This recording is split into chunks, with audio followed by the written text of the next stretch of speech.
বৈষম্যহীন সমাজে আর করের বৈষম্য থাকবে না বলে মন্তব্য করেছেন জাতীয় রাজস্ব বোর্ডের chairman Abdur Rahman Khan.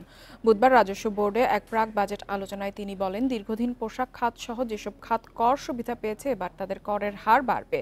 NBR chairman বলেন, বড় ব্যবসায়ীদের বেশি ছাড় দিলে ছোটরা সুযোগ পাবে না, এতে এসএমই খাত ক্ষতিগ্রস্ত হবে বলেও মন্তব্য করেন তিনি।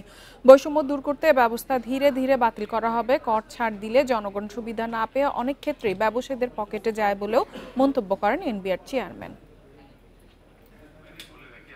ইনভেস্টমেন্টের জন্য বাড়ে, লোকাল ইনভেস্টর যারা আছে তারা যাতে স্বাচ্ছন্দ্যে ব্যবসা করতে পারে সে ধরনের একটা পরিস্থিতি তৈরি করা। At the same time tax collection বাড়ানো, এবং ট্যাক্স কালেকশনের দিক থেকে আমাদের যেটা করতে হবে, আমরা কমপ্লায়েন্সটাকে নিয়ে আসবো। যারা ট্যাক্স নেটে নাই, একেবারেই রেজিস্টার্ড হয় নাই, তাদেরকে রেজিস্টার করা।